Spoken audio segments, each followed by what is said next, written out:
नमस्कार विद्यार्थी मित्रांनो. आपण शासन कारभारातील सचोटी आणि लोकप्रशासनातील नीतीशास्त्र हा टॉपिक अभ्यासत होतो. ठीक आहे. त्यामध्ये आपण नैतिक शासन म्हणजे काय ते पाहिलं आणि नैतिक शासन सुशासन या बाबी सुनिश्चित करण्यासाठी आपल्या अभ्यासक्रमामध्ये कोणकोणत्या गोष्टी दिलेल्या आहेत. की मागच्या लेक्चरला आपण बघितलं की आचारसंहिता आणि नीतितत्व संहिता या बाबी नैतिक शासन सुशासन सुनिश्चित करण्यासाठी आवश्यक आहेत. ठीक आहे. त्यानंतर आता हे जे काही सुशासन नैतिक शासन आहे ते सुनिश्चित करण्यासाठी अजून कोणत्या गोष्टी महत्वाच्या आहेत ते आता आपण आजच्या लेक्चरला पाहणार आहोत. की त्यामध्ये आज आपण ई शासन म्हणजेच ई गव्हर्नन्स आणि दुसरा टॉपिक आहे तो म्हणजे कार्यसंस्कृती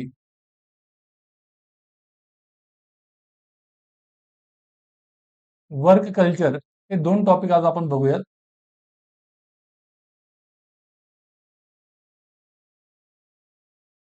तर ई शासन किंवा ई गव्हर्नन्स हा जो टॉपिक आहे तो आपल्या सिलेबसमध्ये अभ्यासक्रमामध्ये थेट दिलेला नाहीये.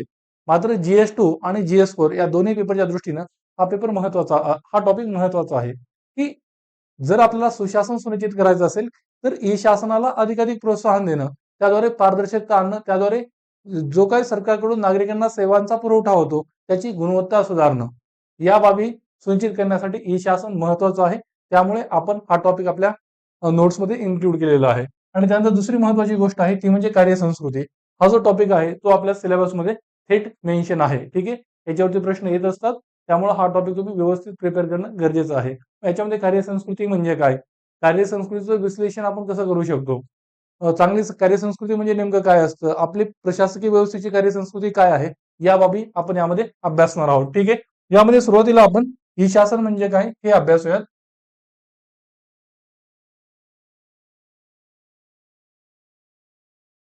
म्हणजेच ई गव्हर्नन्स. ठीक आहे. म्हणजेच काय त्याची जर व्याख्या करायची झाली तर आपण कशी करू शकतो.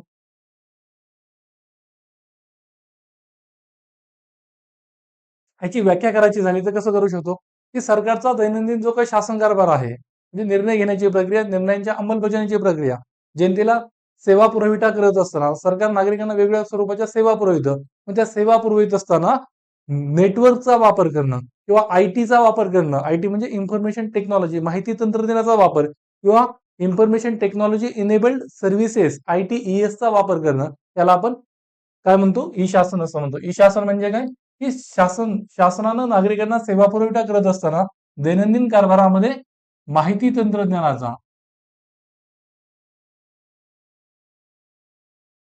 म्हणजेच आयटी इन्फॉर्मेशन टेक्नॉलॉजी किंवा किंवा त्यासोबतच ITES म्हणजे काय, इन्फॉर्मेशन टेक्नॉलॉजी इनेबल्ड सर्व्हिसेसचा वापर करणं. शासनानं त्याच्या दैनंदिन कारभारामध्ये आयटी आणि आयटी इनेबल्डचा सर्व्हिसेसचा वापर करणं किंवा त्याला काय म्हणूया की नेटवर्कचा वापर करणं. ठीक आहे. नेटवर्कचा वापर या बाबींना आपण ई शासन असं म्हणत असतोय. ठीक आहे. मग याद्वारे काय होत असतं की जो काही सरकारकडून नागरिकांना सेवा पुरवठा केला जातो तो सेवा पुरवठा अधिक कार्यक्षम, सर्व्हिस डिलिव्हरी जी आहे ती अधिक कार्यक्षम आणि परिणामकारक करण्यासाठी फायदा होत असतो. कार्यक्षम आणि परिणामकारक, इफिशियंट अँड इफेक्टिव्ह सुनिश्चित करण्यासाठी ही शासन हे महत्वाचे असते. क्लिअर. त्यानंतर जर कार्यक्षमता आणि परिणामकारकता सुनिश्चित होणार असेल तर त्यालाच आपण सुशासन असं म्हटलं होतं. की सुशासनाचा उद्देश काय आहे की सरकारकडून नागरिकांना जो वेगवेगळा सेवा पुरवठा होतो त्याची कार्यक्षमता आणि परिणामकारकता सुनिश्चित करणं. ठीक आहे. म्हणजेच काय की या ई शासनाद्वारे एक प्रकारे सुशासन सुनिश्चित होत असते. ठीक आहे. आणि या ई शासनाचा जर उद्देश आपण एखादं अॅक्रोनिमच्या टाईप बघितलं एक संक्षेप मध्ये तर आपण त्याला स्मार्ट म्हणू शकतो. यस म्हणजे काय की हे जे काही ई शासन आहे ते स्पीडी असते. ठीक आहे. म्हणजे ते जलद असते, ते सिंपल असते, सहज आणि जलद. त्यानंतर यम म्हणजे आपण ते मोरल म्हणूयात त्याला, की नैतिक असणं. ठीक आहे. ए म्हणजे काय की ज्यावेळेस तुम्ही ई शासनाचा अवलंब करत आहात त्यावेळेस तुमची ऍक्सेसिबिलिटी आणि अकाउंटेबिलिटी वाढते. ऍक्सेस व ऍक्सेसिबिलिटी म्हणजेच काय, पोहोच, आणि त्याच वेळेस अकाउंटेबिलिटी म्हणजे काय, उत्तरदायित्व. ठीक आहे, या बाबी वाढत असतात. आणि त्यानंतर आर म्हणजे रिस्पॉन्सिबल, म्हणजे जबाबदार. ठीक आहे. आणि टी म्हणजे ट्रान्सपरंट, म्हणजे पारदर्शक. ज्या वेळेस आपण ई तंत्रज्ञानाचा किंवा माहिती तंत्रज्ञानाचा, माहिती संप्रेषण तंत्रज्ञानाचा वापर हा नागरिकांना सेवा पुरवठा करताना करतो, त्यावेळेस आपल्याला नागरिकांना जलद स्वरूपात सेवा पुरवता येतात. त्याचबरोबर नैतिकदृष्ट्या योग्य योग्यता कायम ठेवण्याचा प्रयत्न त्याद्वारे होत असतो.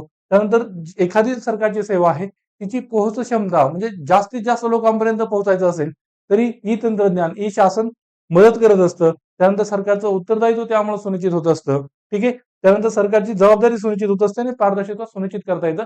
या स्वरूपात आपण त्याच्याकडे पाहू शकतो. मग याचे काही उद्दिष्ट आणि फायदे काय आहेत? ठीक आहे. मला वाटतं ह्या गोष्टी म्हणजे अभ्यासक्रमामध्ये थेट असा हा मेन्शन आहे. आपण नोट्समधून या गोष्टी बघूयात. सुरुवातीला आपण बघितलं की ई शासन म्हणजे काय, त्याची व्याख्या. ठीक आहे. हे स्मार्ट हे अॅक्रोनिम आपण नोट्समध्ये दिलेलं आहे, ते मी तुम्हाला सांगितलं. मग ह्या ई शासनाचे उद्दिष्ट आणि फायदे काय आहेत? हं? जर ई शासन असेल तर काय सुनिश्चित करता येतं किंवा त्यामुळे कोणते फायदे होतात किंवा त्याचा उद्देश काय आहे की ज्याच्यामुळे आपण ई शासनाला, ई गव्हर्नन्सला प्रोत्साहन देत आहोत. ठीक आहे.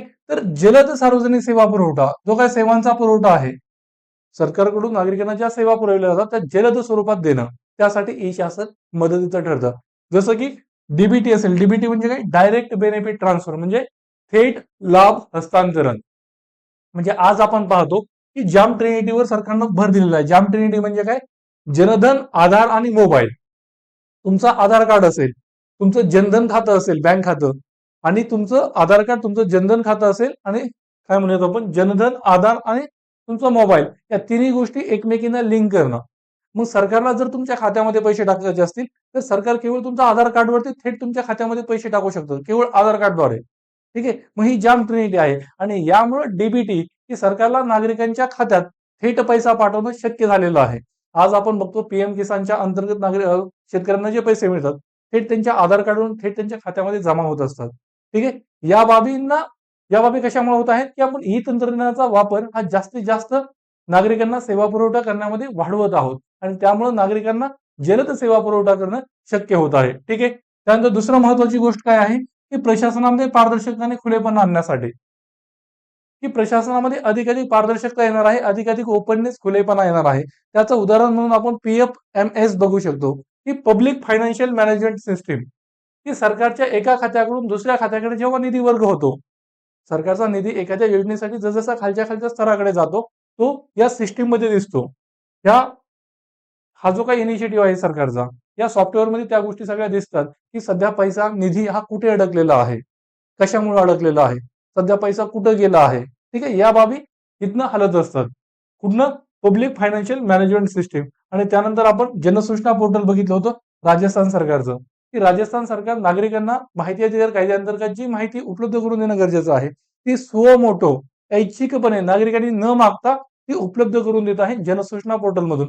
आणि त्यामुळे पारदर्शकता सुनिश्चित होत असल्याचं आपल्याला पाहायला मिळतं. क्लिअर. त्यानंतर तिसरा महत्वाचा मुद्दा आहे की प्रतिसादात्मकता आणि उत्तरदायित्व यांना प्रोत्साहन मिळत आहे. कशा स्वरूपाचं, की नागरिकांना आज ऑनलाईन आरटीआय दाखल करता येत आहे, ऑनलाईन आरटीआय, आणि त्याद्वारे नागरिक हे थेट सरकारकडून, सरकारी विभागांकडून माहिती मागवत आहेत आणि त्याद्वारे सरकारी विभागांचं, अधिकाऱ्यांचं उत्तरदायित्व सुनिश्चित होत आहे. ठीक आहे. त्यानंतर सार्वजनिक सेवेची गुणवत्ता अलीकडे सुधारत आहे. सेवा ही अधिक सुलभ पद्धतीने नागरिकांना उपलब्ध करून देत आहे आणि त्यासाठी सरकारचं जे उमंग ॲप आहे, हे जे काही उमंग ॲप आहे, यावर सरकारच्या वेगवेगळ्या योजना, म्हणजे सगळ्या सरकारच्या ज्या बऱ्याच योजना आहेत त्या एकत्रितपणे या उमंग ॲपवरती देण्यात येतात. ठीक आहे. एकाच ठिकाणी तुम्हाला वेगवेगळ्या योजना तिथे दिसतात. म्हणजे सरकारी सेवा पुरवठा अधिक सुलभ करण्याचा प्रयत्न होत आहे. ठीक आहे. आणि त्यानंतर सरकारचं जे काही स्वयं पोर्टल आहे त्याच्यावरती शैक्षणिक संबंधीचे जे काही उपक्रम आहेत, की वेगवेगळ्या स्वरूपाचे कोर्सेस असतील, ते मोफतपणे विद्यार्थ्यांना उपलब्ध करून देण्यात येतात. मग या बाबी आहेत. त्यानंतर सरकारची पोहोच क्षमता वाढते, की उदाहरणार्थ टेलिमेडिसिन असेल.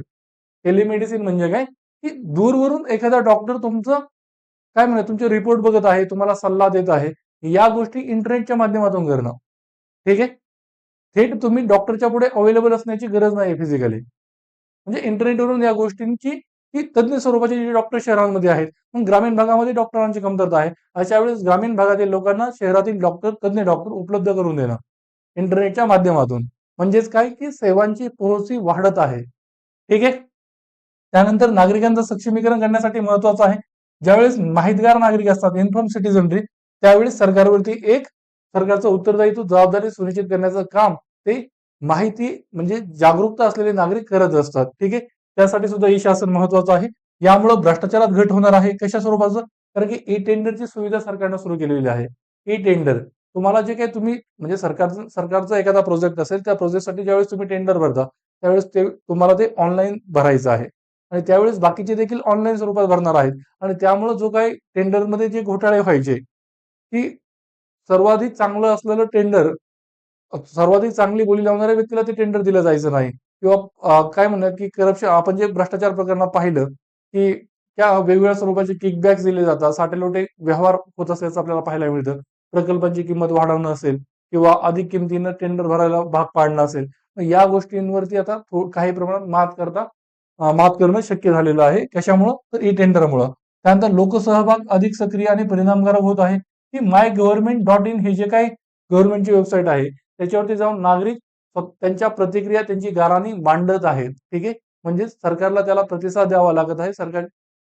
सरकारची लोकांप्रतीची प्रतिसादात्मकता आणि लोकांची देखील सरकारमधील सहभागाची परिणामकारकता यामुळे वाढत आहे. ठीक आहे.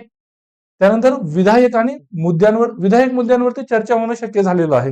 हे जे काही सीबीजिल ॲप आहे, की निवडणुकांमध्ये जे गैरप्रकार तुम्हाला दिसले नागरिकांना, तर तुम्ही त्याचे फोटो काढून ह्या सीबीजिल ॲपवरती टाकू शकता. ठीक आहे. नागरिक टाकत असतात. म्हणजेच काय की नागरिकांचा लोकशाही प्रक्रियेमधील सहभाग वाढत आहे आणि विधायक गरजेच्या मुद्द्यांवरची चर्चा वाढत आहे. ही लोकशाहीसाठी महत्वपूर्ण आहे आणि त्यामुळे या बाबी आपण ई शासनाचं फायदे किंवा उद्दिष्ट असल्याचं म्हणू शकतो. ठीक आहे. मग ह्याचं उपयोजन कोणकोणत्या क्षेत्रात होतं? ह्याचं एरियाज ऑफ ऍप्लिकेशन्स काय आहेत? तर कुठं कुठं होऊ शकतं, की नागरिकांना कर भरायचा आहे. अशा वेळेस जीएसटीएन पोर्टल उपलब्ध आहे किंवा आयकर सेतू पोर्टल उपलब्ध असणं. म्हणजे कर भरण्याच्या संदर्भात म्हणू शकता किंवा ऑनलाईन काय म्हणूया कर भरणं असेल. त्यानंतर ऑनलाईन नागरी सुविधा उपलब्ध करून घेणं असेल. हे जे काही सी वोटर ऍप आहे, या माध्यमातून तुम्ही तुमचं मतदान कार्ड काढू शकता, की तुम्ही वोटर म्हणून अप्लाय करू शकता या ऍपच्या माध्यमातून. म्हणजेच तुम्ही नागरी सुविधा याच्यातून मिळवू शकता. त्यानंतर जे काही विकास प्रकल्प आहेत, त्यासाठी एक खिडकी योजना, सिंगल विंडो क्लिअरन्स सिस्टीम ही महत्वाची आहे, की एकाच ठिकाणी तुम्हाला एखादा व्यवसाय सुरू करायचा आहे, एखादा प्रकल्प आखायचा आहे, प्रकल्प उतरवायचा आहे प्रत्यक्ष जमिनीवरती. अशा वेळेस तुम्हाला ज्या वेगवेगळ्या परवानग्या काढाव्या लागतात, त्या एकाच ठिकाणी मिळणं. ठीक आहे. हे ई शासनामुळे सुनिश्चित होत असतं. त्यानंतर तक्रार दाखल करणं, आपण बघितलं की MyGovernment.in वरून तुम्ही सरकारच्या संबंधी जी काही तुम्हाला तक्रार असेल ती दाखल करू शकता. लोकशाहीमधील तुमचा सहभाग वाढवणं, सीबीजिल वरती निवडणुकीतील गैरप्रकाराचे फोटो तुम्ही अपलोड करू शकता आणि त्यानंतर रिक्रुटमेंट संबंधी या सुद्धा गोष्टी ऑनलाईन स्वरूपात होत असल्याचं आपल्याला पाहायला मिळतं. ठीक आहे. की ऑनलाईन स्वरूपात परीक्षा घेणं असेल, मुलाखती घेणं असेल, या बाबी होत असतात. मग आता याचे काही वेगवेगळे मॉडेल्स आपल्याला पाहायला मिळतात. ठीक आहे. जसं की वेगवेगळे मॉडेल्स म्हणजे कसं, की ई शासन जे आहे ते कोणकोणत्या स्वरूपात आपल्याला पाहायला मिळतं. एक तर म्हणजे ह्या सेवा ज्या आहेत त्या शासन ते शासन पाहायला मिळतं, की वरिष्ठ पातळीवरील शासन ते निम्न पातळीवरील खालच्या पातळीवर शासन असेल किंवा शासन ते नागरिक काही सुविधा असतात. म्हणजे शासन नागरिकांना जे सुविधा पुरवितं आणि त्यानंतर शासन ते उद्योग असेल, गव्हर्नमेंट टू बिझनेस, शासन ते उद्योग किंवा व्यवसाय. ठीक आहे. मग याच्यामध्ये काय शासन ते शासन आपण जे बघितलं, पब्लिक फायनान्शियल मॅनेजमेंट सिस्टीम आहे. ही जी काही म्हणजे सरकारचा पैसा सध्या कोणत्या लेवलला आहे, निधी कोणत्या योजनेसाठी दिला गेला आहे, तो सध्या कोणत्या लेवलला अडकलेला आहे, कोणाकडून मंजुरी मिळणं बाकी आहे, या बाबी सगळं पब्लिक फायनान्शियल मॅनेजमेंट सिस्टीम मध्ये दिसत असतात. ठीक आहे. मग हे शासन ते शासन पातळीवरचं ही शासनाचं उदाहरण आपण म्हणू शकतो. शासन ते नागरिक म्हणजे शासन नागरिकांना ज्या वेगवेगळ्या सुविधा पुरवितं, त्या सुविधा ही शासन ते नागरिक या मॉडेलमध्ये येत असतात. मग शासन नागरिकांना आपण जे बघितलं की स्वयं पोर्टल असेल, की सरकार शैक्षणिक साहित्य उपलब्ध करून देत आहे विद्यार्थ्यांसाठी किंवा पासपोर्ट सेवा असेल किंवा तुम्हाला आयकर म्हणजे इन्कम टॅक्स भरायचा असेल तर त्यासाठीचा प्लॅटफॉर्म उपलब्ध करून देणं असेल, जीएसटीएन असेल किंवा ई-वे बिल असेल. ठीक आहे. या सगळ्या बाबी शासन ते नागरिक या पातळीमध्ये पाहता येतात आणि शासन ते व्यवसाय म्हणजे काय, उद्योगांना सरकारच्या वेगवेगळ्या सुविधा उपलब्ध करून देत आहे की MCA 21 डेटाबेस आहे, की या डेटाबेस म्हणजे मिनिस्ट्री ऑफ कॉर्पोरेट अफेअर्सचा 21 डेटाबेस आहे, की व्यवसायांनी त्यांची माहिती या डेटाबेसला देणं गरजेचं असतं. ठीक आहे. त्यानंतर शासन व्यवसायांना जी सिंगल विंडो क्लिअरन्स सिस्टीम आहे ती उपलब्ध करून देतं. फाईल ट्रॅकिंग सिस्टीम असेल ती उपलब्ध करून देतं. ठीक आहे. मग या सगळ्या बाबी या वेगवेगळ्या मॉडेल्समध्ये येत असतात. या बाबी आपण नोट्स मधून बघूयात.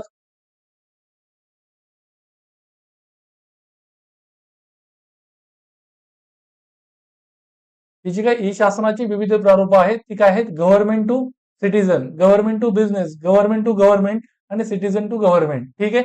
मग शासन नागरिकांना कोणत्या सुविधा पुरवितं? तर वेगवेगळ्या स्वरूपाच्या सेवा असतील, जसं की पासपोर्ट सेवा असेल, आधार कार्ड असेल, पॅन कार्ड, तुमचं गाडी चालवण्याचं लायसन्स असेल किंवा आयकर भरणं असेल, या बाबी आपण थेट ऑनलाईन स्वरूपात करू शकतो. ठीक आहे. त्यानंतर शैक्षणिक उपक्रम असतील, की जसं की ऑनलाईन शिक्षण, शिष्यवृत्त्यांचे अर्ज भरणं, तुम्ही ऍडमिशन घेण्याची प्रोसेस पार पाडणं, स्वयं पोर्टल असेल. ठीक आहे. या बाबी. त्यानंतर आर्थिक बाबतीत जर पाहायचं झालं तर डीबीटी असेल किंवा आयकर असेल. शेतीच्या बाबतीत पाहायचं झालं तर इनाम असेल. इनाम काय आहे? हा GS3च्या दृष्टीने खूप महत्वाचा टॉपिक आहे. याच्यावरती थेट प्रश्न येत असतात. इनाम म्हणजे काय? की ही ऑनलाईन स्वरूपाची मंडी आहे, बाजारपेठ, की भारतातल्या कोणत्याही शेतकऱ्याला, कुठल्याही विक्रेत्याला त्याचा माल विकता यावा यासाठी, की शेतकरी त्याचा माल व्यापाऱ्यांना थेट इनामवरून विकू शकतोय. या दृष्टीनं म्हणजे ही ऑनलाईन सुविधा नागरिकांना उपलब्ध आहे, शेतकऱ्यांना उपलब्ध आहे. त्यानंतर किसान टीव्ही आहे, की शेती संबंधीची माहिती या किसान टीव्ही चॅनलवरून शेतकऱ्यांना दिली जाते. त्यांना आरोग्याच्या बाबतीत झालं तर डिजिटल हेल्थ कार्ड आहे, जाम ट्रिनिटी जनधन आधार मोबाईल असेल, त्यांना CSC म्हणजे कॉमन सर्व्हिस सेंटर्स असतील किंवा आरोग्य सेतूचं ऍप असेल. ठीक आहे. आरोग्य सेतू ऍपनं कोविड काळामध्ये कशा स्वरूपाची भूमिका पार पाडली हे आपण सर्वांनी अनुभवलेलं आहे. ठीक आहे. त्यानंतर शासनाकडून उद्योगांना कोणत्या गोष्टी दिल्या जातात, की ई टेंडर असेल, की उद्योगांना जर सरकारच्या एखाद्या प्रकल्पामध्ये सहभागी व्हायचं आहे, एखाद्या प्रकल्पासाठी बोली लावायची आहे, त्यावेळेस ते ई टेंडरच्या माध्यमातून स्वतःचं टेंडर भरू शकतात. क्लिअर. त्यानंतर एक खिडकी योजना असेल, GSTN पोर्टल असेल, श्रमसुविधा पोर्टल असेल, या सर्व बाबी MCA 21 डेटाबेस सरकारकडून उद्योगांना पुरवल्या जाणाऱ्या सेवा सुविधामध्ये आपण पाहू शकतो. त्यानंतर सरकार ते सरकार आपल्याला कुठं पाहायला मिळतं, काय गोष्टी पाहायला मिळतात, की ई कोर्ट्स असेल, ई कोर्ट्सची सुविधा, की त्याच्यावरती मग सगळ्या गोष्टी असतात ई कोर्ट्स ह्या वेबसाईटवरती किंवा त्या पोर्टलवरती, ऍपवरती, की सध्या कोणत्या म्हणजे काय म्हणतात, कोणत्या खटल्याची सुनावणी केव्हा आहे, किती खटले प्रलंबित आहेत, किती खटले निकाली निघालेले आहेत, या सगळ्या बाबी. ठीक आहे. किंवा CCTNS नेटवर्क असेल, crime and criminal tracking network system, crime and criminal tracking network system म्हणजे गुन्हेगार असतात त्यांची माहिती या पोर्टलवरती असते आणि त्यामुळे मग देशभरातील जे विविध पोलीस ठाणे आहेत, पोलीस स्थानकं, त्यांना त्या गुन्हेगारांची माहिती मिळत असते आणि त्यातून ते गुन्हेगारांवरती वॉच ठेवणं किंवा त्यांना पकडण्याचं काम ते करत असतात. ठीक आहे. त्यानंतर ही भूमी प्रकल्प असेल, की ही भूमी प्रकल्पामध्ये आपल्या ज्या जमिनी आहेत, त्या कोणाच्या नावावरती, कोणती जमिनी, कुठली जमीन, त्या सगळ्या गोष्टी ऑनलाईन स्वरूपामध्ये येत आहेत. ठीक आहे. त्यानंतर नागरिक ते शासन. अगोदर काय होतं? शासन ते नागरिक. मग नागरिक ते शासन म्हणजे नागरिक देखील शासनाला त्या ऑनलाईन माध्यमातून सरकारच्या सेवांसंबंधीचा फीडबॅक सरकारला देत आहेत. ठीक आहे. MyGovernment.in ही जी काही वेबसाईट आहे त्याच्यावरती नागरिक हे सरकारच्या कार्यक्रमांसंबंधीच्या तक्रारी किंवा त्या संबंधीचे फीडबॅक, अभिप्राय हे सरकारपर्यंत पोहोचवत असतात. ठीक आहे. मग या बाबी होत असतात. किंवा CBG लॅब जे आपण बघितलं, हे निवडणुकीमधील गैरप्रकार नागरिक त्याचे फोटो काढून अपलोड करताना आपल्याला पाहायला मिळतात. ठीक आहे. मग ह्या ई शासनासंबंधी सरकारनं कोणते पुढाकार घेतलेले आहेत? हे गव्हर्नमेंट इनिशिएटिव्ह आपल्याला प्रत्येक गोष्टीच्या बाबतीत माहित असणं गरजेचं असतं. त्या दृष्टीने आपण या गोष्टी सुद्धा नोट्समध्ये दिलेल्या आहेत, की सरकारनं डिजिटल इंडिया मिशन चालवलं. ठीक आहे. डिजिटल साक्षरता अभियान, की नागरिकांना डिजिटली साक्षर करणं, लिटरेट करणं, की डिजिटल साधनं कशी वापरायची, त्यासंबंधी सुरक्षा कशी घ्यायची, सायबर सुरक्षा काय असते, या बाबी नागरिकांना समजावून सांगणं, त्याबाबत नागरिकांची जागरूकता वाढविणं. ठीक आहे. भारतनेट प्रकल्प असेल, या भारतनेट प्रकल्पाच्या द्वारे सरकार काय करत आहे, की भारतातल्या ज्या काही ग्रामपंचायती आहेत त्यांना ब्रॉडबँड सुविधेद्वारे इंटरनेट सुविधा पुरवित आहे आणि त्याद्वारे डिजिटल इंडिया पुढे नेणं आणि ई शासनाला प्रोत्साहन देण्याचा सरकारचा प्रयत्न आहे. त्यानंतर सरकारनं PPP म्हणजे सार्वजनिक खासगी भागीदारी तत्वावरती 1 लाख कॉमन सर्व्हिस सेंटरची उभारणी केलेली आहे 2006 मध्ये. ठीक आहे.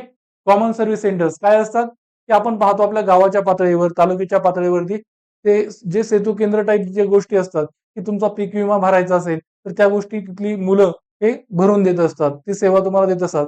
तुम्हाला काही गव्हर्नमेंट डॉक्युमेंट्स काढायचे असतील तर त्या संबंधीच्या गोष्टी हे कॉमन सर्व्हिस सेंटर्स वाले तुम्हाला काढून देत असतात. ठीक आहे. पीएम वाणी ही सरकारचा प्रयत्न होता की ज्या पद्धतीने पहिले ते बूथ लेवलचे फोन असायचे त्या पद्धतीनेच वायफाय सुविधा लोकांना उपलब्ध करून देणं, जेणेकरून जे काही इंटरनेट आहे आणि हे जे काही ई शासन आहे यांचा जास्तीत जास्त विस्तार आपल्याला कसा करता येईल, म्हणजे वायफाय सुविधा उपलब्ध करून देण्याचा सरकारचा प्रयत्न होता पीएम वाणी अंतर्गत. त्यानंतर माहिती तंत्रज्ञान कायदा आहे. मग या कायद्यामध्ये ह्या माहिती तंत्रज्ञान किंवा ई शासनाचे जे पुढाकार आहेत किंवा जे काही ऑनलाईन गोष्टी आहेत त्याच्यावरती रेग्युलेशनचा सरकारचा प्रयत्न आहे की त्यांचा वापर योग्य आणि योग्य दिशेने होणं गरजेचं आहे. त्याचा गैरवापर होता कामा नये. मग त्या संबंधीचे इंटरमिडियरी म्हणजे जे फेसबुक आहे, व्हॉट्सअप आहे, हे जे काही इंटरमिडियरीज आहेत त्यांच्या संबंधी काही रेग्युलेशन्स या कायद्यामध्ये देण्यात आलेले आहे. ठीक आहे. त्यानंतर राष्ट्रीय सायबर सुरक्षा धोरण, हे सायबर गुन्हे वाढत आहेत. मग त्या दृष्टीनं सायबर सुरक्षा अधिक काय म्हणूयात की परिणामकारक करण्याचा सरकारचा या धोरणाद्वारे प्रयत्न आहे. त्यानंतर विधा संरक्षण विधेयक आणि अलीकडे तो digital personal data protection act मध्ये कन्वर्ट झालेला आहे. सरकारनं व्यक्तिगत विधा ही संरक्षित करण्यासाठी त्यासंबंधीचा कायदा केलेला आहे. ठीक आहे. वेगवेगळे ऑनलाईन पोर्टल असेल जसं परिवहन पोर्टल असेल त्याद्वारे नागरिकांना मग काय म्हणतात की वाहन संबंधी लायसन्स संबंधीच्या सुविधा पुरविल्या जातात. म्हणजे सरकारचे वेगवेगळ्या स्वरूपाचे पुढाकार असल्याचं आपल्याला पाहायला मिळतं. ठीक आहे. मग ही शासनापुढे आव्हानं काय आहेत किंवा समस्या काय आहेत ती पूर्णपणे आपल्याला का वास्तवामध्ये उतरल्याचं दिसत नाहीये. जरी ती आज पाहता येत असली तरी त्याच्यामध्ये अनेक अडचणी आहेत की जसं की डिजिटल डिवाइड आहे, डिजिटल विभागणी. म्हणजे आजही अनेक असे लोक आहेत की जे डिजिटली साक्षर नाहीयेत. त्यांना डिजिटल साधनं कशी वापरायची हे माहित नाहीये. मग अशा वेळेस हे ऑनलाईन फ्रॉडला सामोरं जातात की त्यांची आर्थिक फसवणूक वगैरे होताना आपण पाहतो. अशा बातम्या वारंवार वर्तमानपत्रातून आपल्याला वाचायला मिळतात की कसे एखाद्या वयोवृद्ध व्यक्तीची आर्थिक फसवणूक झाली डिजिटल स्वरूपात, या बाबी. मग त्याच्यामुळे डिजिटल डिवाइड भरून काढणं आपल्याला गरजेचं आहे. सुरुवातीला आपण समस्या बघत आहोत की एकतर काय आहे डिजिटल डिवाइड असेल, त्यानंतर दारिद्र्य हा देखील एक महत्वाचा प्रॉब्लेम आहे की उत्तर प्रदेश सरकारनं ही डिजिटल इंडिया किंवा हे जे काही ई शासन आहे त्याला प्रोत्साहन देण्याच्या उद्देशानं की मुलांना लॅपटॉप वाटले विद्यार्थ्यांना. मात्र उत्तर प्रदेशमध्ये दारिद्र्यामुळं लोकांनी ते लॅपटॉप OLX वरती विकायला काढले.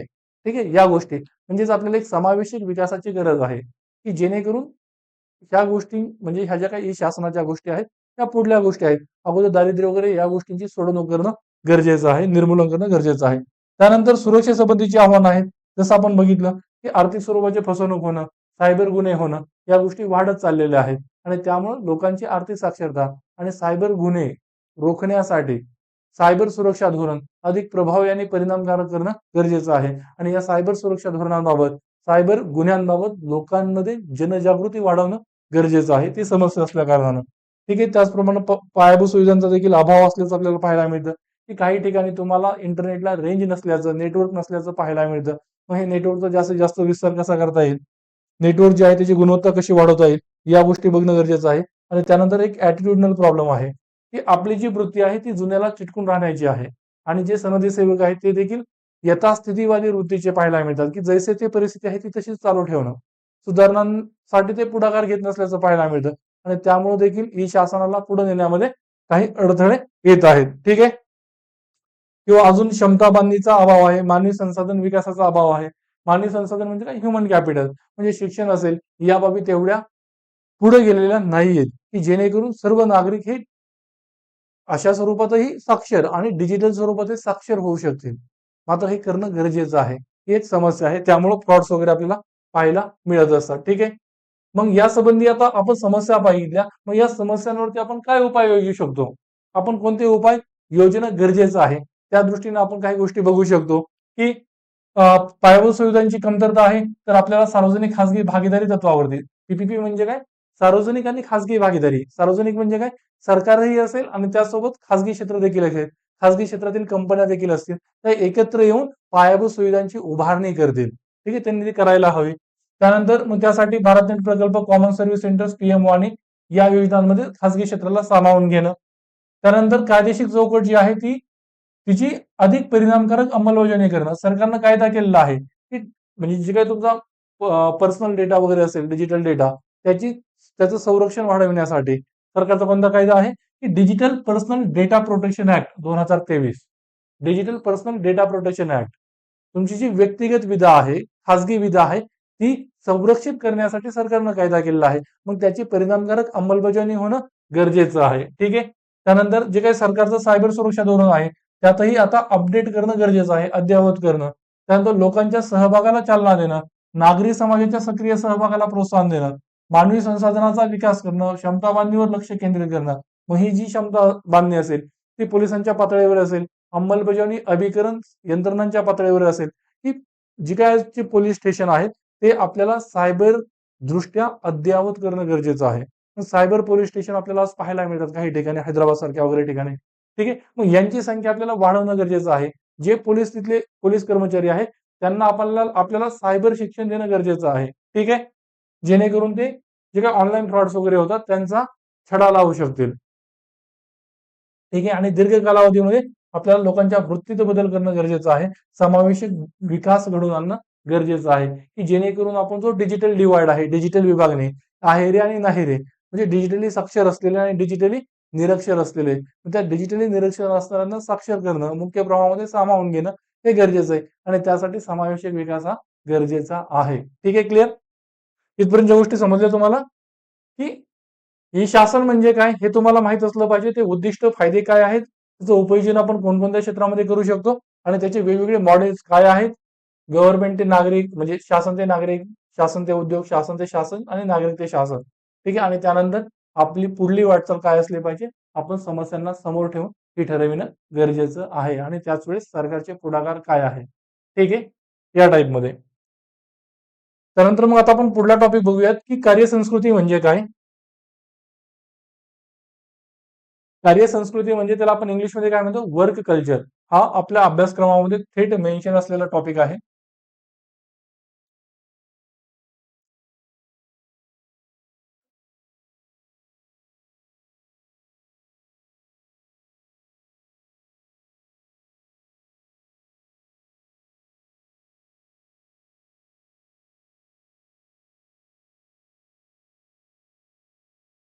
Work culture. ठीक आहे. कार्य संस्कृती. मग कार्यसंस्कृती म्हणजे काय, थोडक्यात जर सांगायचं झालं तर कार्यसंस्कृतीला आपण काय म्हणू शकतो. हम्म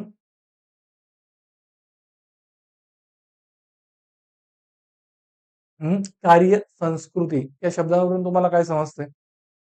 वर्क कल्चर म्हणजे तुमच्या कामाच्या ठिकाणची संस्कृती किंवा तुमची काम करण्याची संस्कृती. ठीक आहे. म्हणजेच काय, की एखादी संस्था असेल, त्या संस्थेचं आणि तिच्या कर्मचाऱ्यांची मूल्य कोणती आहेत, त्या संस्थेचे, त्या संस्थेमध्ये काम करणाऱ्या कर्मचाऱ्यांमधील मूल्य, त्यांचा सामायिक विश्वास, त्यांची वृत्ती, त्यांचं वर्तन यांना एकत्रितरित्या आपण त्या संस्थेची कार्यसंस्कृती असं म्हणतो. कार्यसंस्कृती म्हणजे काय,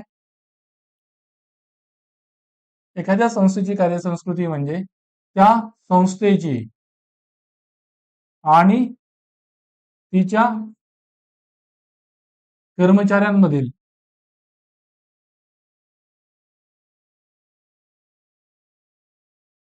त्या कर्मचाऱ्यांची मूल्य असतील, त्यानंतर त्यांची वृत्ती असेल, त्यांचा सामायिक विश्वास असेल, कॉमन बिलीफ,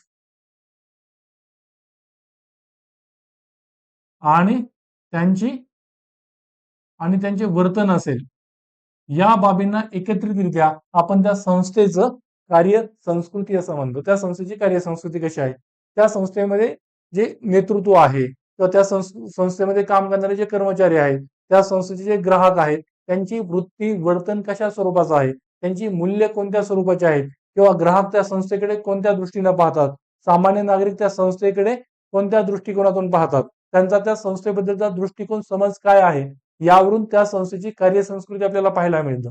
ठीक आहे. त्यांची काम करण्याची पद्धत कशा स्वरूपाची आहे त्या टाईपमध्ये. आपण जर इस्रोचं बघितलं, की म्हणजे इस्रोचं उदाहरण हे चांगली कार्यसंस्कृतीचं उदाहरण म्हणून दिलं जातं. की इस्रो बघतो आपण, की भारतासारख्या विकसनशील देशातील ही एक म्हणजे अंतराळ संशोधन करणारी किंवा अंतराळ उपक्रम पाठवणारी आपली संस्था आहे. बरोबर. मात्र भारताकडे संसाधनं खूप कमी आहेत आणि या कमी संसाधनामध्ये देखील इस्रोनं खूप भरीव असं योगदान देशाच्या विकासामध्ये दिलेलं आहे. आज आपण बघतो, की जगातल्या ज्या टॉपच्या अंतराळ म्हणजे अंतराळ क्षेत्रात काम करणाऱ्या ज्या काही काय म्हणूयात की ह्या संस्था आहेत, त्या कंपन्या आहेत, त्यामध्ये इस्रोनं नावलौकिक मिळवलेलं आहे. ठीक आहे, की कमीत कमी खर्चामध्ये अधिक परिणामकारक प्रभावी काम करणं. खूप कमी पैशामध्ये ती मोठमोठ्या मोहिमा पार पाडत असते. आपली चांद्रयान मोहीम असेल, ठीक आहे. मग ह्या ज्या मोहिमा आहेत किंवा आपलं जे मॉम मिशन असेल, मंगळावरचं मिशन, त्या सगळ्या गोष्टी खूपच कमी खर्चामध्ये केलेल्या आहेत इतर देशांच्या तुलनेमध्ये. मग हे इस्रोमध्ये तिचं जी काही कार्यसंस्कृती आहे ती चांगली असल्यामुळे होत आहे. म्हणजे इस्रोमध्ये जे कर्मचारी असतील ते अधिक कार्यक्षमतेनं काम करत असतील, अधिक प्रभावीपणे काम करत असतील, अधिक शिस्तीनं, ठीक आहे. त्यामुळे या गोष्टी शक्य होतात. इस्रोचे जे नेतृत्व करणारे लोक आहेत ते अधिक चांगले असतील. ते त्यांच्या सहकार्यांना तेवढं प्रोत्साहन देत असतील, एकमेकांचा आदर करत असतील, एकमेकांवरती विश्वास ठेवत असतील. मग या कशा कोणत्या ना कोणत्या गोष्टींमुळे या गोष्टी शक्य होत असतात. मग ही जी काही संस्था आहे, मग एक नागरिक म्हणून आपण इस्रोकडे कसं बघतो? त्याचवेळी इस्रोमधील कर्मचारी इस्रोमध्ये काम करणं हे अभिमानाचं त्यांना वाटतं, की त्यांना ते बोजड किंवा अवजड वाटतंय, कंटाळवाणाचं वाटतं. या सगळ्या गोष्टींवरून त्या संस्थेची कार्यसंस्कृती ही ठरत असते. ठीक आहे. कार्यसंस्कृती म्हणजे काय तुम्हाला समजलं असेल. त्यानंतर आपण काय म्हणू शकतो अजून, की संस्थेचे कर्मचारी हे एकमेकांशी कशा स्वरूपाचा संवाद साधतात, त्या संस्थेच्या ग्राहकांशी आणि इतर जे भागधारक आहेत त्यांच्याशी त्यांची वृत्ती कशी आहे. ठीक आहे. आपण काय म्हणू शकतो अजून, की संस्थेचे कर्मचारी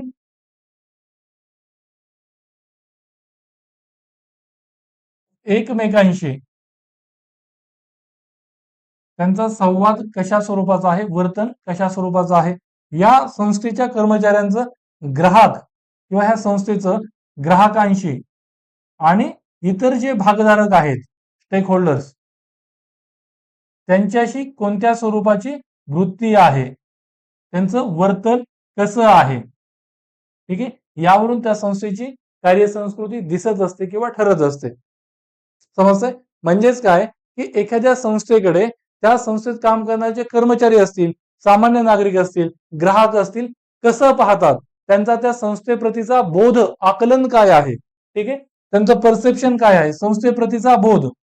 मग त्या कर्मचाऱ्यांमध्ये, सामान्य नागरिकांमध्ये, त्या संस्थेच्या उत्पादनांचा लाभ घेणाऱ्या ग्राहकांमध्ये कसा आहे, यावरून त्या संस्थेची कार्यसंस्कृती आपल्याला समजत असते. ठीक आहे. आणि संस्थेला जर दीर्घ कालावधीमध्ये, लॉंग टर्म मध्ये सक्सेसफुल व्हायचं असेल, स्वतःची ग्रोथ घडवून आणायची असेल, तर त्या संस्थेचे कर्मचारी समाधानी असणं गरजेचं आहे. मी काय म्हणतोय, की संस्थेला दीर्घ काळामध्ये वाढ हवी आहे, long term gain, long term मध्ये वाढ, विकास करायचा असेल, तर अशा वेळेस त्या संस्थेमध्ये काम करणारे कर्मचारी असतील, ते खुश असणं, समाधानी असणं गरजेचं आहे. त्याच वेळेस त्या संस्थेचे जे ग्राहक असणार आहेत ते देखील समाधानी असणं गरजेचं आहे. आणि त्याच वेळेस त्या संस्थेची वाढ शाश्वत पद्धतीने होणार असते. ठीक आहे. कर्मचारी समाधानी असतील, ग्राहक समाधानी असतील, तर ती संस्था, तो व्यवसाय हा पुढे चालू राहणार आहे. आपण टाटाच्या बाबतीत पाहतो, टाटा ग्रुप, की हे जे काही टाटाचं धोरण किंवा त्यांची जी कार्यसंस्कृती आपल्याला पाहायला मिळते, की एम्प्लॉई सेंट्रिसिटी म्हणजेच काय, आपण बघितलेलं की कर्मचारी केंद्रितता, की कोविडच्या काळामध्ये त्यांचं धोरण काय होतं, जर कोरोनामुळे त्यांचा एखादा कर्मचारी वारला म्हणजे मृत्यू पावला, तर ते त्या कर्मचारी जोपर्यंत रिटायर होणार नव्हता तोपर्यंत त्या कर्मचाऱ्याचं वेतन हे त्याच्या कुटुंबियांना देतील. म्हणजे ही किती मोठी गोष्ट आहे, की एम्प्लॉईला तुम्ही किती मध्यभागी ठेवत आहात. मग हीच मोठी गोष्ट टाटांना ओळखते आणि त्यामुळे टाटा हे दिवसेंदिवस पुढे पुढे चाललेलं आहे, टाटा ग्रुप. ठीक आहे. मग ह्या गोष्टी आहेत. त्यानंतर आपण काय म्हणू शकतो, की आणि त्याच वेळेस टाटांचे जे ग्राहक आहेत, टाटांच्या तुम्ही गाड्या पाहत असाल, कार्स, की ऍक्सिडेंट जरी झाला तरी ज्या पद्धतीने ती गाडी सिक्युअर राहते काहीशी इतर कारच्या तुलनेत, त्यामुळे ग्राहक देखील त्या गाडीवरती समाधानी आहे. मग अशा वेळेस ग्राहक समाधानी आहे, कर्मचारी समाधानी आहेत, मग त्या कंपनीची दीर्घकाळामध्ये वाढ होणं जास्त, काय म्हणूयात, की जास्त दीर्घकाळामध्ये वाढ होणं हे जास्त शक्य होत असल्याचं आपल्याला पाहायला मिळतं. ठीक आहे. ही वाढीच्या शक्यता ह्या खूप जास्त असतात अशा वेळेस. या गोष्टी आहेत. आणि त्याचबरोबर कसं असतं, की एखाद्या संस्थेची कार्यसंस्कृती कशी आहे, ही गोष्ट कशावरून आपल्याला समजते, की त्या संस्थेचा जे काही उद्देश आहे, त्या संस्थेची जी तत्व किंवा मार्गदर्शक गोष्टी आहेत, त्या गोष्टींचं, त्या मार्गदर्शक तत्वांचं त्या कंपनीचं नेतृत्व असेल, त्या कंपनीचे कर्मचारी असतील, हे किती पालन करतायत. ठीक आहे. हे त्याच्यावरून ठरत असतं, की त्या संस्थेचे कर्मचारी जर त्या संस्थेच्या आदर्शांचं, नियमांचं, तत्वांचं पालन करत असतील, तर त्या संस्थेची कार्यसंस्कृती ही चांगली असल्याचं आपण म्हणू शकतो. की संस्थेचा जो उद्देश आहे, संस्थेने जी काही मार्गदर्शक तत्व स्वतःसाठी घालून दिलेली आहेत, की जर कर्मचारी केंद्रित हे टाटांनी घालून दिलेलं मार्गदर्शक तत्व असेल, मग त्या कंपनीचे जे काही वरिष्ठ नेतृत्व असेल, अधिकारी असतील, त्यांनी कामगारांबाबत त्या स्वरूपाचं धोरण आखणं गरजेचं असतं. आणि जर ते धोरण त्या उद्देशानुसार, मूल्यांनुसार होत असेल आणि कर्मचाऱ्यांमध्ये देखील त्या स्वरूपाचं वर्तन आपल्याला पाहायला मिळत असेल, तर त्या संस्थेची कार्यसंस्कृती ही चांगली असल्याचं आपण म्हणू शकतो आणि त्यानंतर त्या संस्थेची शाश्वत वाढ होत असल्याचे आपल्याला पाहायला मिळत असते. ठीक आहे. आपण गुगलचं उदाहरण बघू शकतो की गुगल हा इनोव्हेशनला प्रोत्साहन देतो. गुगल इनोव्हेशन म्हणजे काय? नवोन्मेषण किंवा त्याला आपण काय म्हणूया की उपक्रमशीलता असेल, क्रिएटिव्हिटी असेल, या गोष्टींना प्रोत्साहन देत असेल, तर त्याचे जे काही कर्मचारी आहेत, गुगल कंपनीमध्ये काम करणारे कर्मचारी हे देखील या मूल्याला समोर ठेवून आउट ऑफ बॉक्स जाऊन विचार करतात, जोखीम घेतात आणि नव्यानं काहीतरी पुढे आणतात. ठीक आहे. म्हणजेच आपण काय म्हणू शकतो की गुगलची कार्यसंस्कृती चांगली आहे. का? गुगलचा जो काही उद्देश किंवा गुगलचं जे मूल्य आहे की इनोव्हेशनला प्रमोट करणं आणि गुगलमध्ये काम करणारे कर्मचारी जर का इनोव्हेशनला प्रमोट करण्यासाठी काही कृती करत असतील की जसं की अधिक क्रिएटिव्ह राहणं, आउट ऑफ बॉक्स जाऊन विचार करणं आणि नवीन काहीतरी शोध लावणं, काहीशी जोखीम घेणं, या गोष्टी जर होत असतील तर आपण त्या संस्थेची कार्यसंस्कृती ही चांगली असल्याचं म्हणू शकतो आणि त्यामुळं गुगल या गोष्टी म्हणजे गुगल यांसारखी कंपनी अधिकाधिक पुढे जात असल्याचं आणि लॉंग टर्म मध्ये ती ग्रोथ करत असल्याचं आपल्याला पाहायला मिळते. क्लिअर? त्यामुळे कार्यसंस्कृती महत्वाची आहे. त्यामुळे कार्यसंस्कृती म्हणजे काय हे तुम्हाला आता समजलं असेल.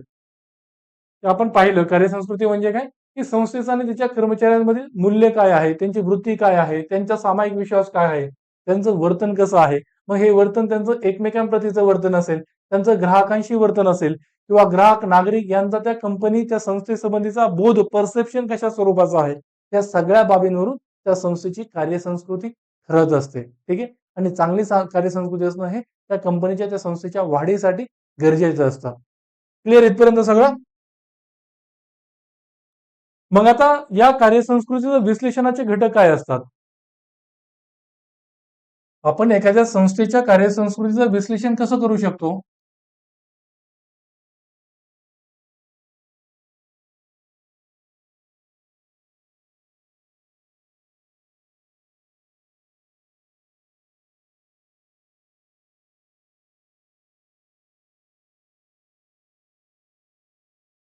ठीक आहे. कार्यसंस्कृतीचे विश्लेषण आपण कसं करू शकतो? तर कोणत्याही संस्थेची कार्यसंस्कृती ही काही घटकांच्या आधारे आपल्याला दिसून येत असते. काही घटक असतात की एकमेकातील संबंध कसे आहेत, कंपनीचं किंवा त्या संस्थेचं कर्मचाऱ्यांशी संबंध कसे आहेत, ग्राहकांशी संबंध कसे आहेत, लोक त्या संस्थेकडे कसे पाहतात, त्या संस्थेची मूल्य आणि तत्व काय आहेत. ठीक आहे. हे काही घटक असतात त्यावरून आपल्याला त्या संस्थेची कार्यसंस्कृती समजत असते. त्यामध्ये पहिला महत्वाचा मुद्दा आहे तो म्हणजे संस्थेची मूल्य आणि तत्व काय आहेत.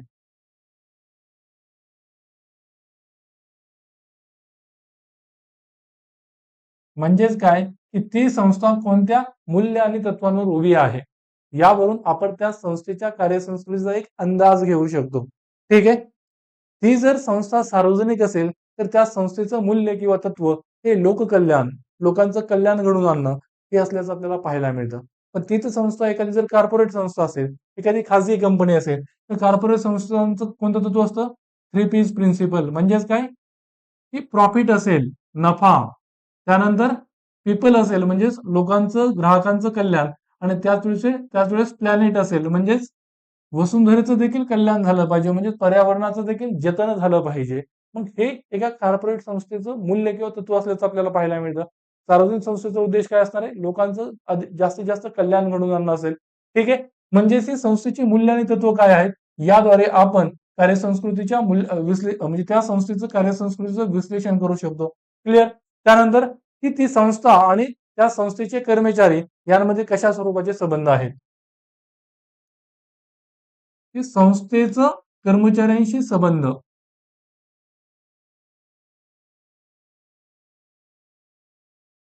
एखाद्या व्यवसायामध्ये, उद्योगामध्ये, संस्थेमध्ये काम करणाऱ्या कर्मचाऱ्यांना त्या संस्थेचे जे वरिष्ठ अधिकारी आहेत ते निष्पक्षतेनं वागवतात का? का ते आप्तस्वकीयवाद आप्तसखी म्हणजे त्यांचे मित्र असेल, कुटुंबीय असेल, त्यांना वेगळी वागणूक देतात, इतर कर्मचाऱ्यांना वेगळी वागणूक देत आहेत का? नेमकं कशा स्वरूपाचे संबंध आहेत? ठीक आहे, की काय म्हणतात की का महिलांना दुय्यमत्वाची वागणूक दिली जात आहे, महिलांना कमी लेखलं जात आहे. तसं जर होत असेल तर ती चुकीची कार्यसंस्कृती असल्याचं आपल्याला पाहायला मिळतं. महिलांना तुम्ही दुय्यमत्वाची वागणूक देत असाल तर महिला असमाधानी असणार, मग त्यांचा त्यांच्या कामावरती प्रभाव पडणार, त्यांच्याकडून तेवढं उच्च दर्जाचं कार्यक्षम पद्धतीनं काम होऊ शकणार नाही, मग कंपनीची उत्पादकता घटणार. मग ह्या ज्या काही गोष्टी आहेत की एक गोष्ट ही दुसऱ्यावरती परिणाम करत असते. ठीक आहे, त्यामुळं तुमच्या कंपनीमध्ये, तुमच्या संस्थेमध्ये काम करणारे जे कर्मचारी आहेत ते समाधानी असणं गरजेचं आहे. ते जर समाधानी असतील तर तुमच्या कंपनीची उत्पादकता वाढणार आहे, प्रोडक्टिव्हिटी, एफिशियन्सी आणि इफेक्टिव्हनेस या बाबी वाढणार असतात. क्लिअर आहे इथपर्यंत? आणि त्याच वेळेस तुमच्या कंपनीमध्ये जे कर्मचारी काम करत आहेत त्यांच्यामुळे तुमची संस्था, तुमची कंपनी टिकून आहे. मग त्यांचं जे योगदान आहे ते तुम्ही मान्य करता का? म्हणजेच तुम्ही त्यांना प्रतिष्ठेनं वागवता का? का त्यांना हिणवता? ठीक आहे. काही बाबतीमध्ये म्हणजे काही कंपन्यांमध्ये आपल्याला काही ज्या छोट्या कंपन्या असतात त्याच्यामध्ये या गोष्टी पाहायला मिळतात, की ह्या मालकांमध्ये थोडी काय म्हणूयात की अहमपणाची वृत्ती ही थोडी जास्त असते. कर्मचाऱ्यांचं योगदान ते मान्य करत नाहीत आणि त्यामुळं या कंपन्या काहीशा छोट्याच राहतात. ठीक आहे. अशाही गोष्टी आपल्याला काही वेळेस आपल्या आजूबाजूला पाहायला मिळत असतात. त्यानंतर संस्था आणि ग्राहकांमध्ये कोणत्या स्वरूपाचे संबंध आहेत? संस्थेचे ग्राहकांशी संबंध म्हणजे ग्राहक जर समाधानी असेल तर त्या संस्थेची ग्रोथ होणार असते. ठीक आहे. आणि जर का ती संस्था, ती कंपनी बनावट नकली स्वरूपाची उत्पादनं विकून म्हणजे ग्राहकांना देऊन जर नफा कमवत असेल तर अल्पावधीतच त्या संस्थेचा समूळ नाश होणार असतो. ठीक आहे. आणि त्यामुळे ग्राहक हा समाधानी असणं महत्वाचं आहे. मग धोरण आखणी करत असताना देखील त्या कंपनीनं, त्या संस्थेनं ग्राहकांचं हित लक्षात घेणं गरजेचं असतं. ठीक आहे. त्याच वेळेस ती संस्था दीर्घकाळामध्ये स्वतःची ग्रोथ टिकून ठेवू शकते. आणि त्यानंतर त्या संस्थेमध्ये नेतृत्व कशा स्वरूपाचं आहे? नेतृत्वाचे स्वरूप, की जो काय नेतृत्व निर्णय घेणार आहे तो लोकशाही स्वरूपाचा आहे का? लोकशाहीवादी स्वरूपाचा जर असेल तर तो काय करेल की ते जे इतर कर्मचारी आहेत त्यांची मतं देखील तो विचारात घेईल, तो इतरांशी विचारविनिमय करेल आणि त्यानंतर तो निर्णय घेईल. जर का नेतृत्व हे अधिकारशाहीवादी स्वरूपाचं असेल, अथॉरिटेरियनिझम वालं, अधिकारशाहीवादी, तर अशा वेळेस तो कंपन्यांवरती किंवा त्याचे जे निर्णय आहेत तो सगळ्या कर्मचाऱ्यांवरती स्वतः लादणार आहे. आणि जर निर्णय प्रक्रियेमध्ये ते सामान्य कर्मचारी सहभागी नसतील त्यावेळेस त्यांना ती स्वतः म्हणजे काय म्हणतात की ज्यावेळेस निर्णय प्रक्रियेमध्ये सहभागी नसतात त्यावेळेस ते लादलेल्या गोष्टी असतात आणि अशा वेळेस ते पुढाकार घेऊन त्या गोष्टी करत नसतात. आणि त्यामुळे त्यांना जर तुम्ही निर्णय प्रक्रियेत सहभागी करून घेतलं तर ते स्वतःच्या गोष्टी म्हणून त्या पुढे गोष्टी करत असतात. ठीक आहे. ही गोष्ट आपल्याला पाहायला मिळते आणि या स्वरूपानं आपण एखाद्या संस्थेच्या कार्यसंस्कृतीचं विश्लेषण करू शकतो, की ती संस्थेची मूल्य काय आहेत, ती संस्था कोणत्या मूल्य आणि तत्वांवर उभी आहे. दुसरं, संस्थेचं कर्मचाऱ्यांशी संबंध कसे आहेत, म्हणजे ती संस्था कर्मचाऱ्यांना कशी वागवते. त्यानंतर त्या संस्थेचं ग्राहकांशी संबंध कसे आहेत, ग्राहकांचं हित ती विचारात घेते की नाही, का स्वतःच्या फक्त नफ्याचा विचार करते. आणि नेतृत्व त्या कंपनीचं कसं आहे, त्या संस्थेचं नेतृत्व कसं आहे, या बाबी महत्वाच्या असतात. ठीक आहे. मग सध्या आपल्या सनदी सेवेची कार्यसंस्कृती आपल्याला कशी असल्याचं पाहायला मिळतं किंवा सध्या आपल्या सनदी सेवेच्या कार्यसंस्कृतीमध्ये प्रॉब्लेम्स काय आहेत? सध्याची आपली सनदी सेवेची कार्यसंस्कृती किंवा प्रशासनाची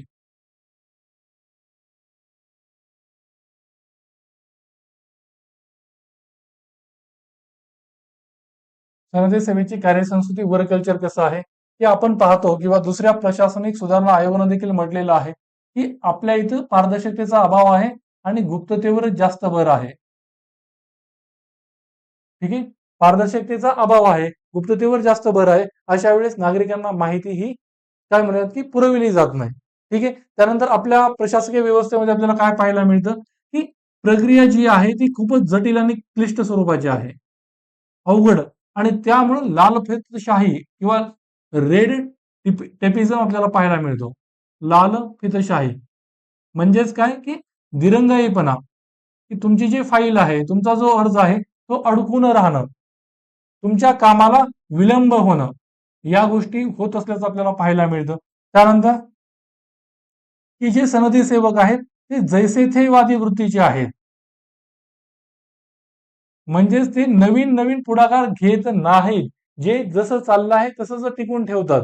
अशी त्यांची वृत्ती बनलेली आहे. म्हणजेच जे काही सामान्य नागरिक आहेत, त्या सामान्य नागरिकांच्या ज्या समस्या आहेत, त्यांच्या प्रती ते असंवेदनशील आहेत. आणि असंवेदनशील असल्यामुळं त्यांना सामान्य नागरिकांच्या समस्यांचा फरक पडत नाही आणि त्यावर ते तोडगा काढत नाहीत. म्हणजेच त्यांच्यामध्ये आपल्याला अनास्था पाहायला मिळते. अनास्था म्हणजे ऍपथी, म्हणजे नागरिकांच्या समस्यांनी त्यांना फरक न पडणं. ठीक आहे, या गोष्टी आपल्याला पाहायला मिळत आहेत. अजून म्हणजेच काय, याला एकंदरीत काय म्हणू शकतो की या सनदी सेवकांमध्ये आपल्याला करुणेचा अभाव पाहायला मिळतो. ठीक आहे. अजून या सनदी सेवकांमध्ये म्हणजे सनदी सेवक हे पब्लिक सर्वंट्स आहेत. पब्लिक सर्वंट म्हणजे काय, लोकसेवक आहेत. लोकसेवक, मात्र ते स्वतःला लोकसेवक म्हणून न पाहता ते मालक म्हणून बघतात. स्वतः जणू काही ते मालक आहे. ठीक आहे. आणि त्यामुळे त्यांच्यामध्ये एक सरंजामी वृत्ती असल्याचं आपल्याला पाहायला मिळतं. सरंजामदार असल्यासारखं ते वागतात, मालक असल्यासारखं ते वागतात. मात्र प्रत्यक्षामध्ये ते जनतेचे सेवक आहेत. कारण की जनता कर रूपानं जो पैसा देते त्याच पैशातून त्यांना निधी मिळणार आहे आणि लोकांची सेवा करण्यासाठीच त्यांची नेमणूक झालेली आहे. ठीक आहे, बरोबर. मात्र जे काय पाहतो आपण ते उलट्या स्वरूपाच्या गोष्टी पाहत आहोत. त्यानंतर आपल्याला बहुतांश वेळा सरकारी कार्यालयांमध्ये वगैरे आप्तस्वकीयवाद पाहायला मिळतो. म्हणजेच काय की नेपोटिझम, की जे आपले कुटुंबीय आहेत, मित्र आहेत, त्यांना वेगळ्या स्वरूपाची वागणूक देणं. ठीक आहे, या गोष्टी होत असल्याचं आपण पाहतो. त्यानंतर आपल्या प्रशासकीय व्यवस्थेमध्ये जे निर्णय वगैरे आहे ते वरच्या पातळीकडून घेतले जातात. म्हणजेच काय की आपली नोकरशाही ही टॉप डाऊन स्वरूपाची आहे. Top down approach. ठीक आहे, की वरच्या लेवलला निर्णय घेतले जातील आणि ते खालच्या पातळीला लादले जातील. पण खालच्या पातळीला निर्णय घेत असताना सहभागी करून घेतलं जात नाही, लोकांना सहभागी करून घेतलं जात नाही. हेही आपल्याला आपल्या नोकरशाहीमध्ये पाहायला मिळतं. आणि त्याच वेळेस आपली जी सनदी सेवा आहे त्याच्यामध्ये अंतर्गत राजकारण देखील चालताना पाहायला मिळतं. अंतर्गत राजकारण, की हा आपल्या जातीचा आहे. म्हणजे जात आधारित व्हॉट्सअपचे ग्रुप अधिकाऱ्यांचे असल्याचं पाहायला मिळतं. ठीक आहे, जाती जातींचे व्हॉट्सअपचे ग्रुप अधिकाऱ्यांमध्ये, की जे आपल्या समाजातील समस्यांवरती ज्यांनी उपाय काढले पाहिजे, ज्या अनिष्ट प्रथांचं निर्मूलन केलं पाहिजे, त्याच प्रथा ही लोक पुढे घेऊन जात असल्याचं आपल्याला पाहायला मिळतं.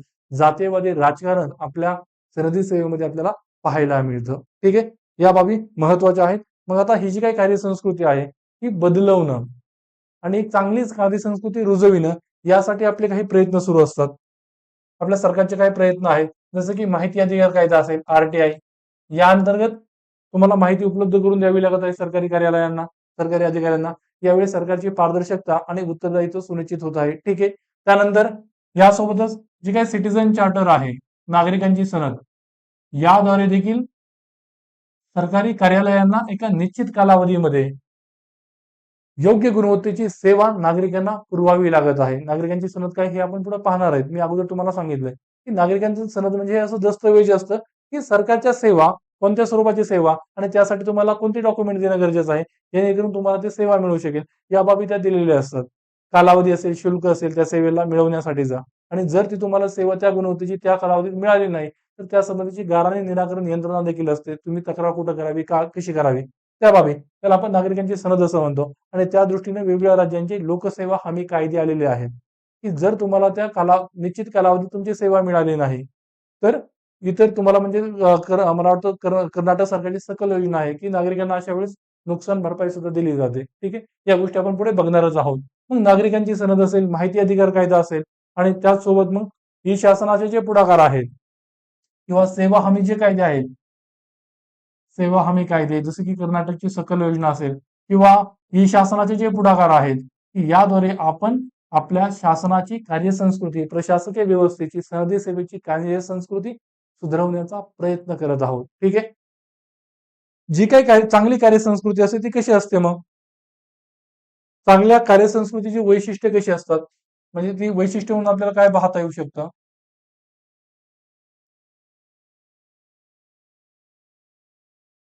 मग ही जी काही चांगल्या कार्यसंस्कृतीची वैशिष्ट्ये आहेत ती आपण आपल्या व्यवस्थेमध्ये बिंबवणं गरजेचं आहे. ठीक आहे.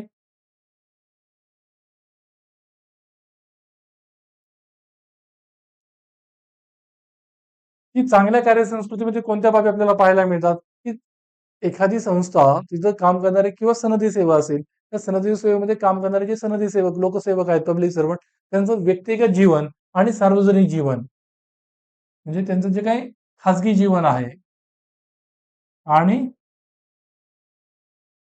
सार्वजनिक पदाची जबाबदारी जी काय आहे, या दोन्ही गोष्टी ते अधिकारी वेगळं ठेवतात. त्यांची सरमिसळ करत नाहीत. ठीक आहे. चांगल्या कार्यसंस्कृतीत लोक म्हणजे त्यांचं व्यक्तिगत जीवन, खाजगी जीवन यांच्यामध्ये ते समतोल साधतात. ठीक आहे. कोणत्या एका गोष्टीकडे दुर्लक्ष करत नाहीत. दोन्ही गोष्टींना महत्वाचं स्थान देत असतात. त्याच वेळेस एक टीम स्पिरिट आपल्याला पाहायला मिळतं चांगल्या कार्यसंस्कृतीत.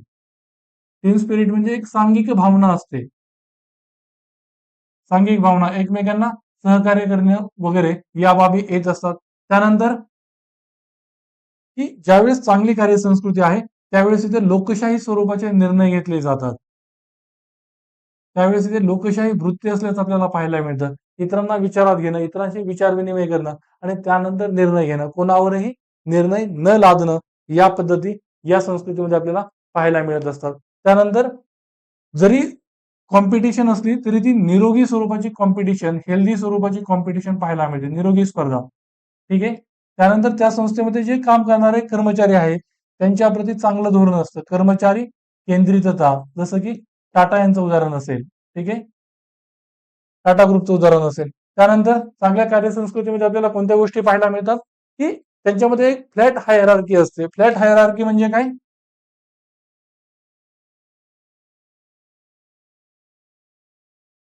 की फ्लॅट हायरार्की म्हणजे काय, की तुमच्या संस्थेमध्ये काम करणारा म्हणजे कोणत्याही पातळीला काम करणाऱ्या व्यक्तीला, कर्मचाऱ्याला कोणत्याही पातळीवर जे काही वरिष्ठ अधिकारी आहेत त्यांच्याशी थेट संवाद साधता आला पाहिजे. त्यांच्यामध्ये कोणत्याही स्वरूपाचा कम्युनिकेशन गॅप असता कामा नये. म्हणजे वरिष्ठ अधिकाऱ्यांप्रती तुम्हाला पोहोच असली पाहिजे. तुम्ही तुमचं मत, तुमचं गाऱ्हाणं त्या वरिष्ठ अधिकाऱ्यांपर्यंत पोहोचवता तुम्हाला आलं पाहिजे. ठीक आहे. तिथं कसल्याही स्वरूपाचा पॉवर डिस्टन्स असता कामा नये. त्याला आपण फ्लॅट हायरार्की असं म्हणतो. या बाबी महत्वाच्या आहेत. त्यानंतर चांगल्या कार्यसंस्कृतीमध्ये आपल्याला काय पाहायला मिळतं, की तक्रार निवारण यंत्रणा असली पाहिजे. जर तुम्हाला कशाशी संबंधित तक्रार असेल तर तिचं निराकरण करता यावं, त्यासाठी एक यंत्रणा असली पाहिजे. ठीक आहे. या बाबी महत्वाच्या असतात. आणि त्यानंतर अजून कोणत्या गोष्टी आपण बघू शकतो, की सहज स्वरूपात संप्रेषण जे आपण फ्लॅट हायरार्की मध्ये बघितलं. त्यानंतर पारदर्शकता, उत्तरदायित्व या बाबींवर तुम्ही भर दिला पाहिजे. संस्थेमध्ये जे काम करणारे कर्मचारी आहेत त्यांना शिस्तशीर असलं पाहिजे. त्यांनी वक्तशीरपणाचं पालन केलं पाहिजे. ठीक आहे. या बाबी महत्वपूर्ण आहे. Just 1 minute.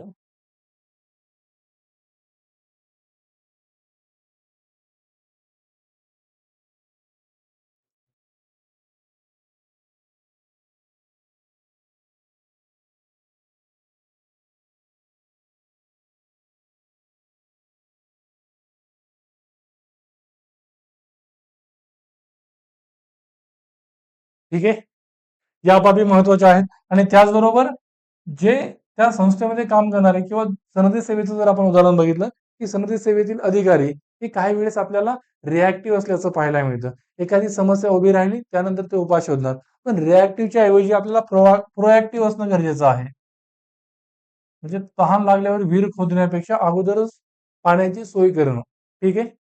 मग या गोष्टी प्रोएक्टिव्हली आपल्याला पुढाकार काही गोष्टींच्या बाबतीत घेणं गरजेचं आहे. पण चांगल्या कार्यसंस्कृतीची किंवा अशी काही वैशिष्ट्य असलेल्या कार्यसंस्कृती आपण बघू शकतो, की चांगल्या कार्यसंस्कृतीची उदाहरणं काय आहेत. अगोदर मी तुम्हाला सांगितलं, की इस्रो हे चांगल्या कार्यसंस्कृतीचं उदाहरण आहे. ठीक आहे. की भारताची संसाधनं मर्यादित किंवा कमी असताना देखील इस्रोनं जगामध्ये नावलौकिक मिळवलेलं आहे. तिच्या कार्यक्षमता आणि परिणामकारकतेच्या आधारे. त्यानंतर टाटा ग्रुपचं आपण उदाहरण बघितलं. ठीक आहे. टाटा ग्रुपचं कर्मचारी केंद्रित असेल किंवा कारगाड्यांची सुरक्षितता असेल आणि त्यातून ग्राहक वर्ग हा समाधानी असणं असेल किंवा डीआरडीओ असेल, defence research and development organisation ही सरकारी संस्था आहे. ठीक आहे. मग या संस्थेची जी कार्यसंस्कृती आहे ते देखील आपल्याला चांगले असल्याचं पाहायला मिळतं, की कमीत कमी संसाधनात कमीत कमी खर्चात चांगली चांगली उत्पादनं संरक्षण सामग्री तयार करणं त्याची भूमिका आहे. इनोव्हेशन करणं या बाबी तिच्याकडून होत असल्याचं आपल्याला पाहायला मिळतं. आणि त्यानंतर जी अमूल आहे, अमूल ही काय आहे? दुग्ध क्षेत्र म्हणजे दुग्ध क्षेत्रातील एक कोऑपरेटिव्ह आहे, दुग्ध सहकारी संस्था. ठीक आहे.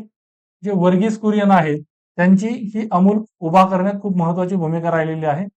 वर्गीस कुरियन. ठीक आहे. ही दुग्ध सहकारी संस्था आहे. वेगवेगळ्या स्वरूपाची डेअरी प्रॉडक्ट्स ती बनवते आणि ती कोणत्याही एका व्यक्तीच्या मालकाची नाहीये. मला वाटतं जवळपास 36 लाख दुग्ध शेतकरी याचे मालक आहेत. ठीक आहे. मालक गुजरातमधील गुजरातमधली सहकारी संस्था आहे. 36 लाख दुग्ध शेतकरी याचे मालक आहेत, जे प्रोड्युसर आहेत, दुधाचं उत्पादन करणारे तेच त्याचे मालक आहे. ठीक आहे. आणि त्यामुळे ह्या सहकारी संस्थेतून तिची जी दुग्ध उत्पादन आहे ते विकून जो नफा मिळतो ना, तो सगळ्या शेतकऱ्यांमध्ये विभागला जातो. तिचे सदस्य असणारे हे 36 लाख शेतकऱ्यांमध्ये. त्यामुळं ही अमूल ही कार्यसंस्कृती ही चांगली असल्याशिवाय अमूल आज एक ब्रँड म्हणून उभा आहे. ठीक आहे. तिची कार्यसंस्कृती चांगली आहे. त्यामुळं आणि त्यासाठी हे नेतृत्व जे काय आहे वर्गीस कुरियन यांनी केलेलं ते महत्वाचं ठरलेलं आपल्याला पाहायला मिळतं. त्याच पद्धतीने आपण जे ई श्रीधरन आहेत, त्याला आपण मेट्रोमॅन असं म्हणतो. त्यांनी दिल्लीची मेट्रो उभा सॉरी उभा करण्यामध्ये खूप महत्वाची भूमिका निभावल्याचं आपल्याला पाहायला मिळतं. ठीक आहे.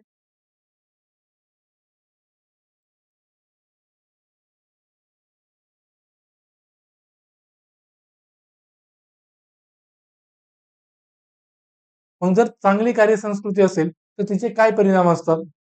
मग चांगली कार्यसंस्कृती असेल तर त्या संस्थेची कार्यक्षमता उत्पादकता वाढणार आहे. पुन्हा त्याच गोष्टी आहेत. मला वाटतं आपण नोट्स मधून या गोष्टी बघूयात. त्याच्यामध्ये वेगळं असं काही नाहीये.